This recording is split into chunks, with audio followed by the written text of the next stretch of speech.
கர்த்தருடைய பரிசுத்தமுள்ள நாமத்திற்கு ஸ்தோத்திரம். இன்றைய நாள் என் கர்த்தருடைய வார்த்தையாக யோவான் எழுதின சுவிசேஷம் 2ஆம் அதிகாரம் 11வது வசனம். இவ்விதமாக இயேசு இந்த முதலாம் அற்புதத்தை கலிலேயாவில் உள்ள கானா ஊரிலே செய்து தம்முடைய மகிமையை வெளிப்படுத்தினார். அவருடைய சீஷர்கள் அவரிடத்தில் விசுவாசம் வைத்தார்கள். எனக்கருமையானவர்களே, இயேசு இந்த உலகத்தில் பிறந்தார். நேற்று அவருடைய பிறப்பின் பண்டிகையை நாம் கொண்டாடினோம். இயேசு வளர்ந்தார், அவர் அற்புதங்களை செய்தார், அதிசயங்களை செய்தார். இன்றும் நம்முடைய வாழ்வில் அவர் நமக்கு அற்புதங்களை செய்து கொண்டிருக்கிறார். முதலாவது இயேசு செய்த அற்புதம் கலிலேயாவில் உள்ள கானா ஊரிலிருந்து சொல்லப்பட்டிருக்கிறது. எனக்கு அருமையானவர்களே, அவர் அற்புதத்தை செய்வதன் நிமித்தமாய் கர்த்தர் தமக்கு கொடுத்த தம்முடைய மகிமையை வெளிப்படுத்துகிறார்.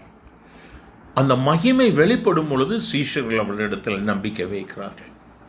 இன்னும் கர்த்தருடைய அந்த இயேசுவின் மகிமை நம்மிடத்தில் வெளிப்படுகிறதாக இருக்கிறது. எனக்கு அவர்களை கர்த்தர் செய்த அற்புதம் மிகவும் மேன்மையானது. நம்ம அதற்கு மேலான உள்ள வசனங்களை நாம் பார்ப்போமானால், இயேசுவின் தாயார் சொல்லுகிறார்கள், அவர் உங்களுக்கு என்ன சொல்லுகிறாரோ அதன்படி செய்யுங்கள். ஆண்டவர்கிட்ட அற்புதம் பெறணும்னா முதலாவது படி அவர் என்ன சொல்லுகிறாரோ அதன்படியாக நாம் செய்ய வேண்டியது அவசியம். 7வது வசனத்தில் இயேசு வேலைக்காரரை நோக்கி ஜாடிகளில் தண்ணீர் நிரப்புங்கள் என்று சொல்லுகிறார். அவங்க கீழ்ப்படுகிறாங்க. தண்ணியை அந்த வீட்டுக்கு வேண்டியது திராட்சை ரசம். ஆனால் இயேசு சொல்லுகிறார், நீ போய் தண்ணியை நிரப்புன்றார். அவங்க தண்ணீரை நிரப்புகிறார்கள். 8வது வசனத்தை வாசிக்கும் பொழுது அவர் சொல்லுகிறார், பந்தி விசாரிப்புக்காரரிடத்தில் கொண்டு போங்கள் என்றார். அவர்கள் கொண்டு போனார்கள். இந்த சம்பவங்களை அப்படியே மேலே இருந்து பாருங்க. தண்ணியை நிரப்புறாங்க வேலைக்காரர்கள். இப்போ இயேசு சொல்லுகிறார், அந்த தண்ணியை நிரப்பிட்டல, இப்போ அதை கொண்டு போய் கொடு. எவ்வளோ பெரிய மேன்மை பாருங்க. 9வது வசனத்தில் அந்த திராட்சை ரசம் எங்கே இருந்து வந்தது என்று தண்ணீரை எடுத்து ஊற்றினாங்கல்ல, அவங்களுக்கு மட்டும்தான் தெரிந்தது, மற்ற யாருக்கும் தெரியவே இல்லை. பின்பதாக உள்ள வசனம் சொல்லுகிறது, அந்த ரசம் மிகவும் ருசி நிறைந்ததாக இருந்தது. இயேசு கொடுக்கிறது நிறைவாக இருக்கும்.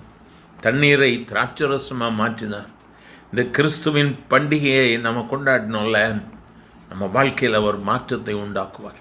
இந்த வார்த்தைகளை கேட்கிற தெய்வ பிள்ளை, உன் வாழ்வில் கசப்போடு கூட இருக்கிறியா, குறைவோடு கூட இருக்கிறியா?